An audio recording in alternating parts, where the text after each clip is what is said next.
I'm gonna be an astronaut.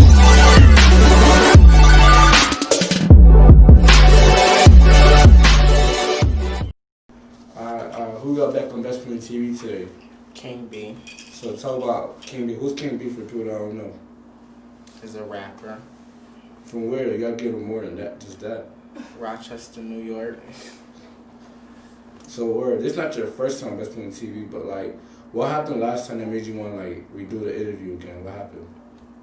Well, I made them take it down because I feel like what was out made me, I didn't want that image to be portrayed in me, so I just had them take it down. Right. So as a rapper, you feel like you gotta protect your image. Yeah. Why is that? Because some rappers they be losing some of their morals and just do what they, because it's gonna bring headlines. Well, not me, because I feel like I'm trying to portray a certain image of myself and what was out there and portray that image. So, yeah. So how would you define King B? Who's King B? Let's say in the king, royal, don't like certain stuff, don't accept certain stuff, and the B part of me is just, you don't want to see the B part of me. That's the crazy part of me. So how'd you like talk about how you came up with the name? Because I remember last time you said you were influenced by somebody. Yeah. Last time I said I was influenced by Lil' Kim, but now that I'm older, I made like a meaning of it. It's like, somebody who grew up in the hood, had a good life, but went through certain stuff just like most people do, and yeah. So what's some of the stuff you went into? You gotta get more in depth. Like people don't know you, they trying to find out who you is. Well, you gotta listen to my music to find that out. Yeah, I'm just saying. Alright, so you just dropped the tape. I think it was December 10th, right? Yeah. Talk about what was it called again? It starts with a V. Vendetta. Vendetta, right? Talk about how you came up with the name Vendetta first of all. Well, I looked it up and it mean I was deciphering through if I wanted the name vengeance or vendetta, and I found out vendetta means like coming back for like the death of somebody, like coming back for revenge basically. So what's the meaning behind that? Like who you feel like you're trying to target? Like everybody, because I feel like for a long time people been portraying this image of me where it's just like everything they saying was completely wrong. So I felt like I had to put out a tape that described what I'm here for, who exactly what I'm coming for, and yeah. Right. But what's some things you hear like people say about you? Because you got to think about people last time might know what's going on, but somebody that from 5 years, 10 years from now, they come look at your interview, they're not gonna know what you're talking about. Well, you gotta let them know this part of your biography though. Yeah, people like to hop on the King B hate train, meaning like people be saying Rochester only follow the people that's popular, and I feel like I create a different meaning to it. I'm in a whole different lane. I feel like I don't sound like nobody that's here. I'm not trying to be like nobody that's here. And I feel like that's what makes me original and really genuine in my work.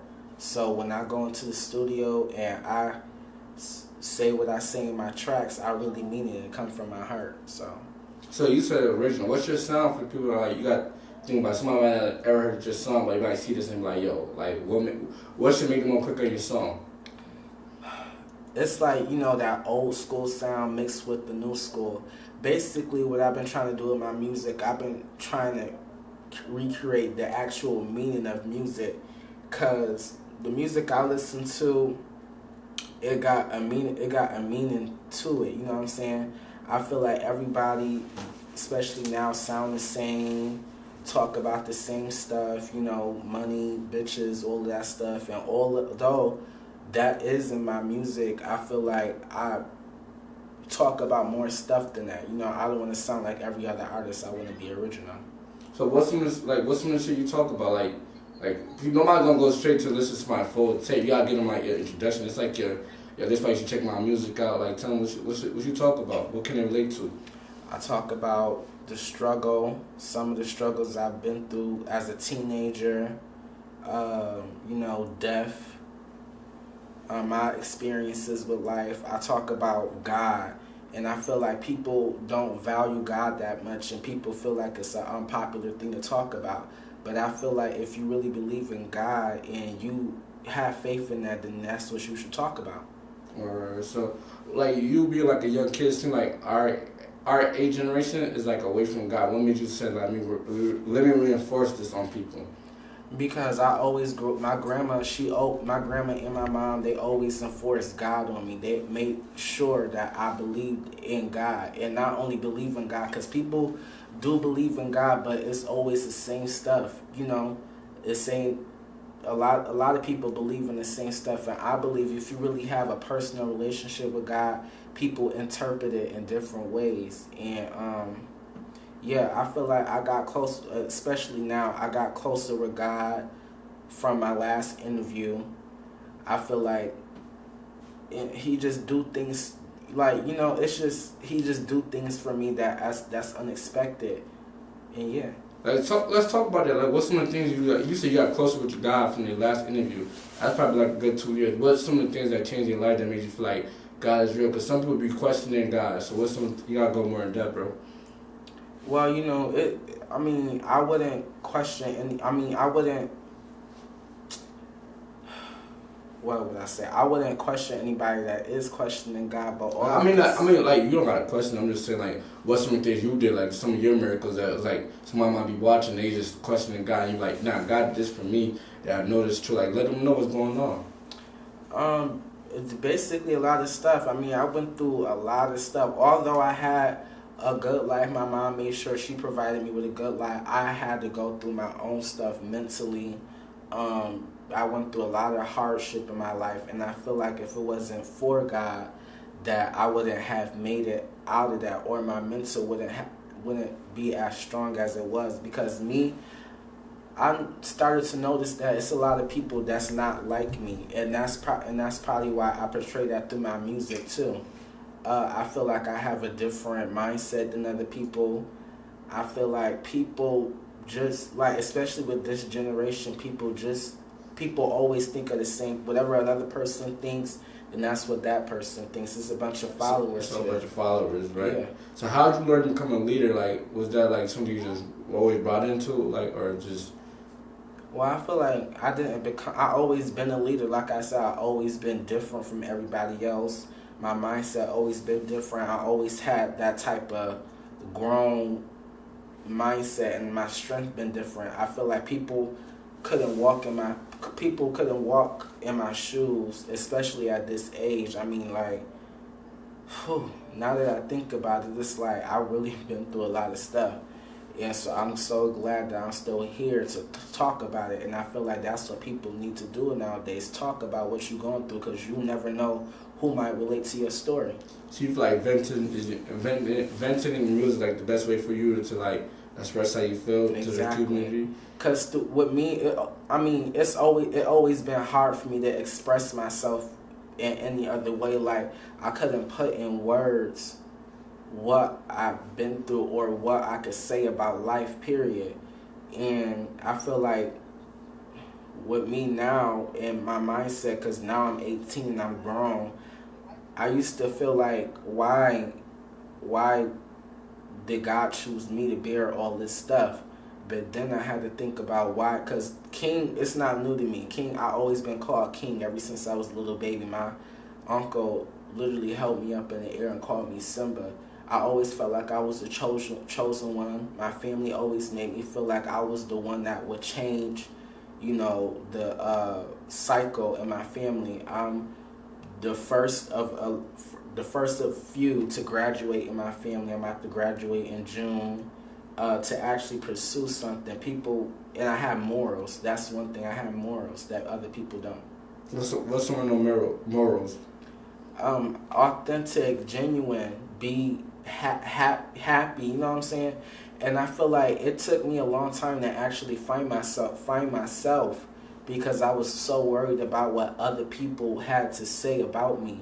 And I had to realize that nobody lives my life except me. When I'm dead and I'm in the grave, nobody going into the dirt except me. So I had to realize, like, I gotta live my life for myself, and it took me a lot to realize that. Like, I'm 18 now, and I'm just now realizing that.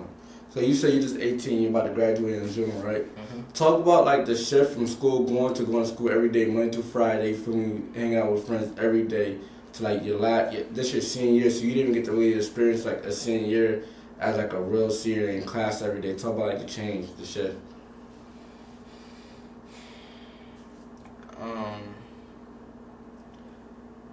I don't know. I wish I would have a graduation. I really wish I would go through a lot, because I feel like I've been in school for 12 plus years, and now that I'm here graduating, You don't feel the same. Is that what you wanted, right? Right. It feel like I just wasted my time for nothing, because everybody dream, like, especially being a teenager, is to walk the stage. And I feel like walking a sidewalk is not the same thing as walking the stage, and you would never get that fulfillment.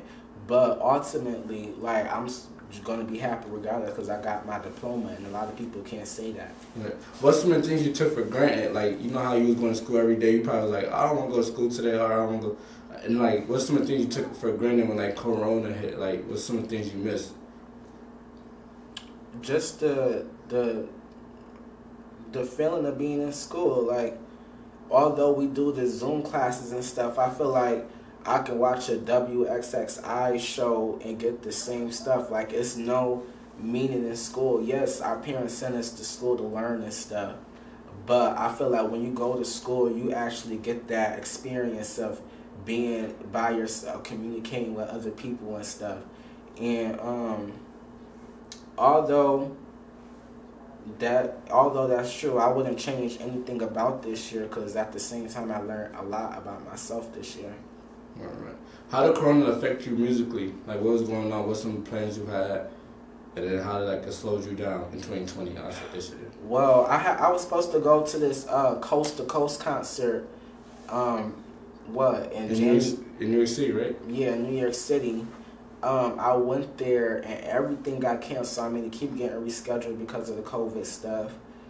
Honestly, if I'm being honest, I don't even believe in the COVID stuff. Like, I don't believe it's as serious as the government or the media is telling us. I feel like, I don't know what I feel like, but I just feel like it's something that, like, Is there an agenda? Right. Do you know anybody that caught COVID though? Like, no. That's probably how you feel that. And the crazy thing is, I've been around a lot of people this summer. I went to New Hampshire, New York, all of that stuff, and I still haven't caught it. I'm like, whoa. So you like wearing no mask or nothing? No, I'm wearing masks and stuff, but it's like they saying even if you wear a mask, you can still catch it, and I still haven't caught it yet. I've been getting tests every month, and I still don't got it. So. Right. But like other than you like still doing what you gotta do, how like has it slowed you down musically? Like, have you been able to do what you wanted to do? No, actually I feel like the COVID actually boosted my career. Why you say that? Cause being in school through Zoom and stuff, I feel like it gave me more leverage to do multitask, do more things at once. Like, I've been my 19K on my music videos, no less than 10K on my music videos. Been getting mad offers and stuff. I just got hit with Def Jam telling me that they want to send me $8,000 a month to do my management and stuff.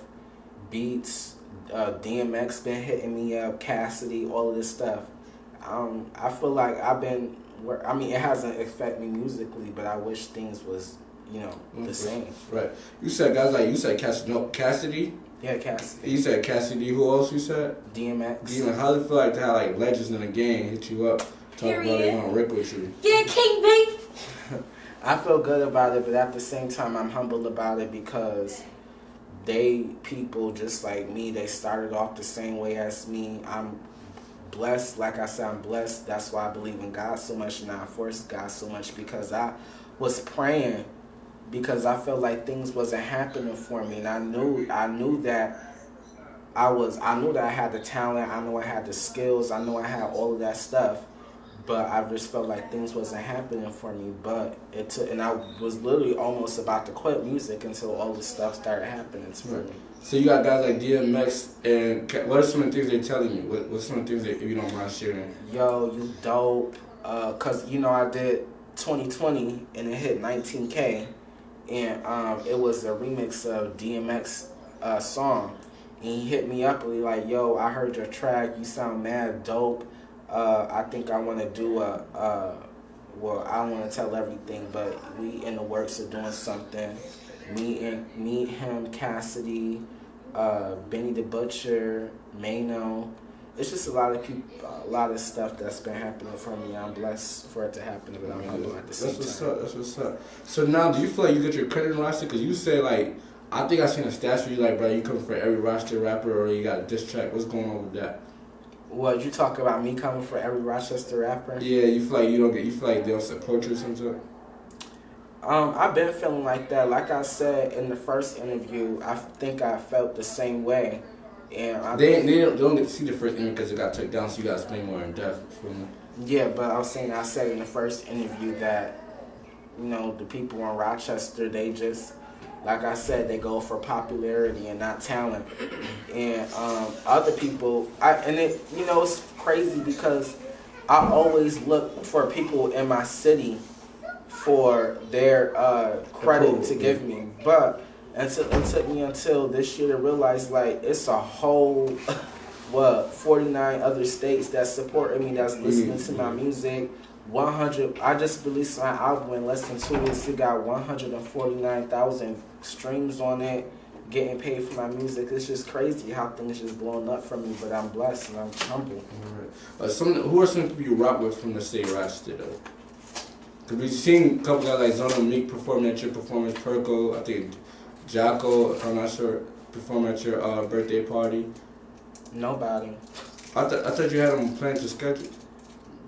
Yeah, that's good, but at the same time, it's business. I know that's what people like to do. At the end of the day, it's all about money and what's gonna, boost it all up. I support all of those. Who do you listen to? Because I even see you make a stat say Rochester rappers is better than industry rappers. So who do you listen to? Yeah, and that's true because I do believe that people in Rochester, or underground rappers, period, local rappers, period, got a lot of more talent than anybody in the industry. So who's in your rotation?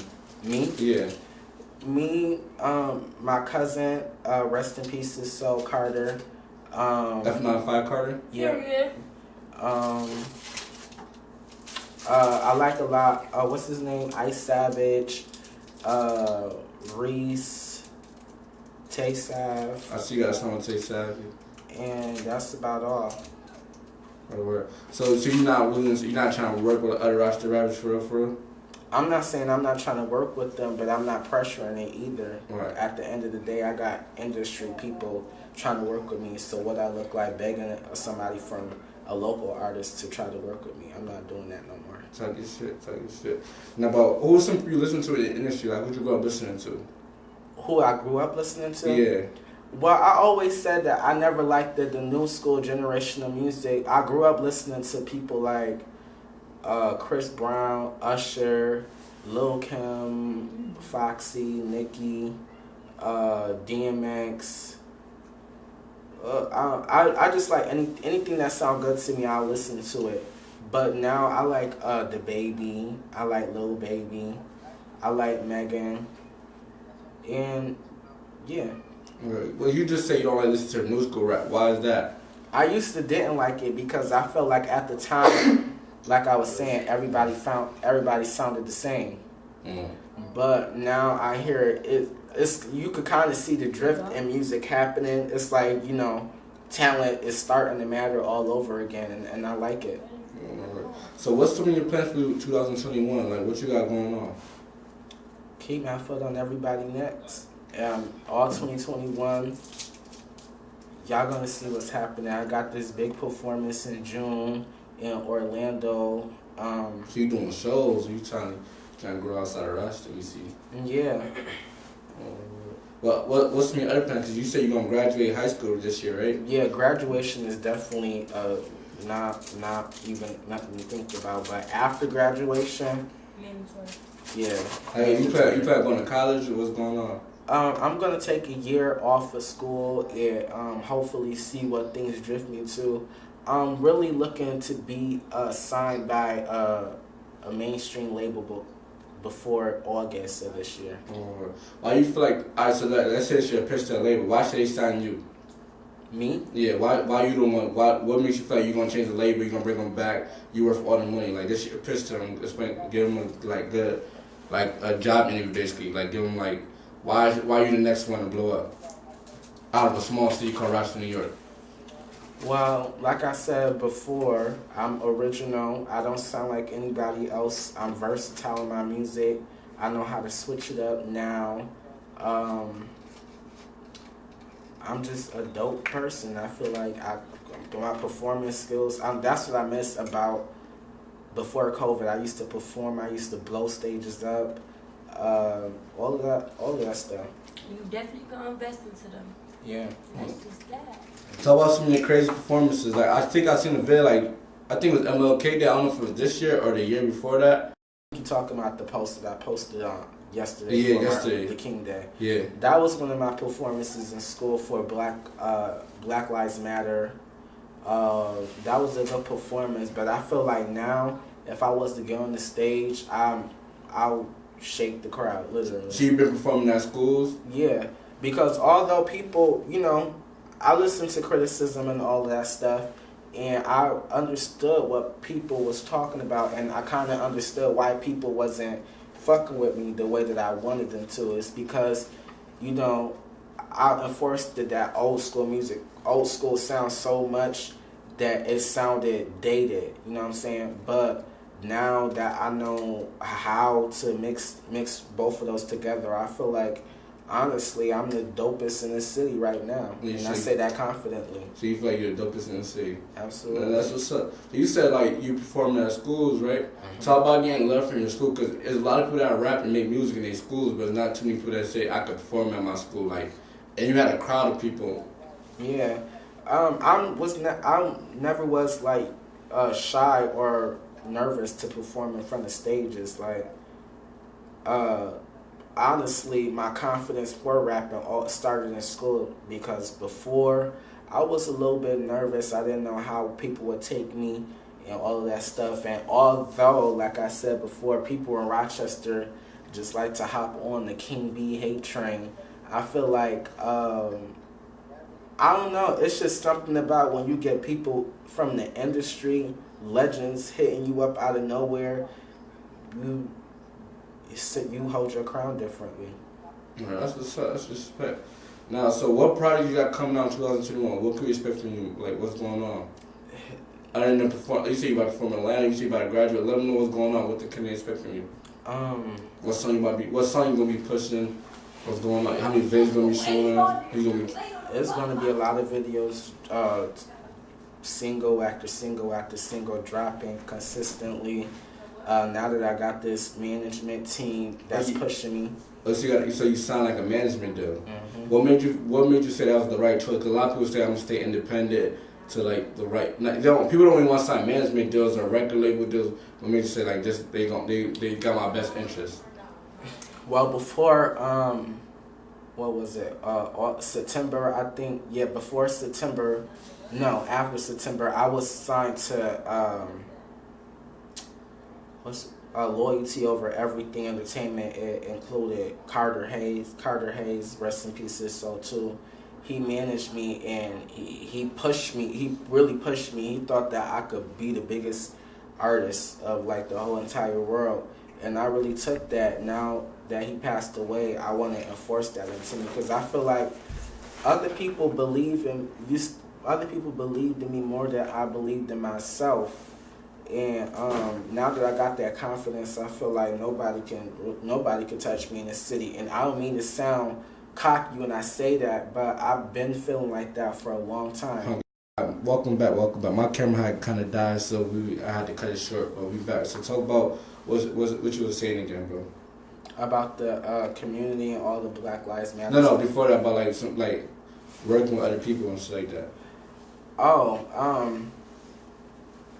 You know, I was going for it. Like I used to want to work with the people that everybody. I'm talking about industry wise. Remember that's what they call. Oh, industry wise. Well, I just feel blessed to work with them, but at the same time, it kind of made me nervous because it's like these is people that done got Grammys, award-winning artists and stuff like that. So it kind of made me feel nervous to work with them, considering that I'm only 18. It's like I don't know. They trying to get me. Mm-hmm.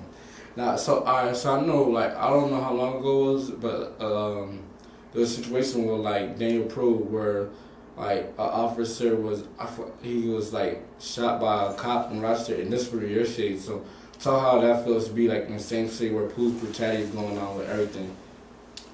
Wow, I felt a little mixed emotions about it. I feel mainly it's bad because black people is just so neglected in the city, and it takes for us to die for people to start realizing that. I mean, we was doing all this peaceful protesting over the summertime, and we was getting killed over it. Now that I guess Donald Trump is not about to be is not in office today, all these Trump supporters and stuff is out here destroying stuff. I mean, really going overboard, and I feel like they not getting killed over it. And then I feel kind of mixed emotions because I feel like our city has been a crime zone for a long time. People been getting killed, all of that stuff. Not only that, and I'm not even gonna blame white people because it'd be our own too. I mean, this city, like, all of that stuff that happened over this summer is just crazy. And I personally had the experience like getting calls every week of people dying that I knew, my peers getting shot and all of that stuff. It's just sad. How you stayed away and keep your head above waters? I feel so blessed because honestly, I felt like everybody was dying. I've always felt like I was going to be the next one. Like people, they're going to come after me. And even my mom, she was calling me, looking for me and all of that stuff because she was literally worried about me, dying. Because it's so normal especially in my family, for people to just drop dead and die out of nowhere. And so I feel good. I mean, I kept my head above waters. I was ready for it. I didn't know if it was going to happen or not. All I know is I was ready for it. I kept telling my family, like, if something happened to me, y'all know what to do. Wait, so you 18 ready for death? Yeah. Why's your mindset like that? Cause you're not in the streets though, so why you feel that way? Like death. No, but I was in the street. I was really in the streets. You was in the streets? Yeah, I was in the streets, but just doing regular 18-year-old stuff, trying to fit, just doing stuff that I didn't have no business doing. We all got to go through that at some point in our life, and I'm happy that I made it through that. So like, how'd you because once people get in the streets, they stick there. How'd you find your way out? Like, well, I never was really stuck in the streets. It's just somewhere where I just happened to be at, due to my cousin passing away. It really took a big toll out of me. It led me to do certain stuff that I wouldn't normally do, and not that that's not in me, because I do. I don't know how to explain it. It was just a lot of stuff that was happening, a lot of stuff that I did over the summer that I don't want to do again, and all of that stuff. So wait, so like you said, because you talk about Carter, right? Yeah. Talk about your relationship with Carter. Like everybody knows you like had kind of a buzz in the Rochester rap scene. Talk about some stories with him. Because what he portrayed to us, like on the internet, is like he's a gangster, but you feel me? Like, talk about your relationship with him. I don't think he portrayed anything to the world. I mean, not portrayed, but that's how people look at him. Like, yeah, people come, and that's another thing. People always just have mixed judgment of people, and without getting to know that person. I mean, like I said, my family, we went through a lot of stuff. You know what I'm saying? And it led us to do things like, when you go through certain stuff, your mind is dull. You don't really know what you're doing. All you know is that you're doing it at the time, and it's just like something that takes over you. I mean, like, it's for instance, like when I lost my grandma, it was like I was here walking the earth, but I felt like my soul died with my grandma. And so physically you was here, but mentally you was gone. Exactly. And it felt like I was just gone, like, and it really now, like, people tell you that you can get over it and stuff like that, but honestly, you never get over it. The only reason that you feel like you might be getting over it is because you're not thinking about it. But once you just think about, oh, this person was just here, and that you can go to the places that they was, and I don't know, it's just something about people being here and then just being gone. And for instance, my cousin, I remember being with him at my aunt's house, you know, play fighting and all of that stuff, playing the games and all of that stuff. And he was only 16 and he gone, and it's sad. So that's your little cousin? Yeah, my little cousin. Yeah. So talk about some memories you had with him though, like tell me a funny story y'all have that people might not know, because we didn't really get enough chance to see him for real, because he only got like 4 or 5 years. So give us like a funny story about him. Well, I remember me and him being at my aunt's house, and we used to go to my uncle's house, and we used to have like these WrestleMania. You know, when WrestleMania come every year, my uncle would order food, have us all come over to his house, and we will all be on different teams. Like, we all be fighting each other, act like the wrestlers and stuff like that. I always picked to be like the what's his name, the Undertaker and stuff like that, and just fighting each other. That's what's rolling up. out. That's what's up. That's up. Now let people know your social media and stuff like that. How they get in contact with you. My Instagram is king_BBK. My music, anything, you can reach me on King B. My Facebook is King B and all of that stuff. So yeah. And shout out BestsPointOfViewTV for the interview. Yep. Shout out to POV for that interview. Check it. Trials and tribulations, I'm just trying to live my life, hoping I make the right decisions, cause I wanna live it right. I remember nights, no sleep, feeling weaker than 7 days. Now I'm using my clever ways to make sure my songs getting played, but these niggas doubt me, they think I'm not gonna make it, but soon I'm gonna be rich and happy, that girl getting naked. I promise you I'm the best, Supreme Nakshi, I'm on the rise, smoking dope and I'm getting high, spirit she floating to the sky. I wonder if they go think I'm a joke because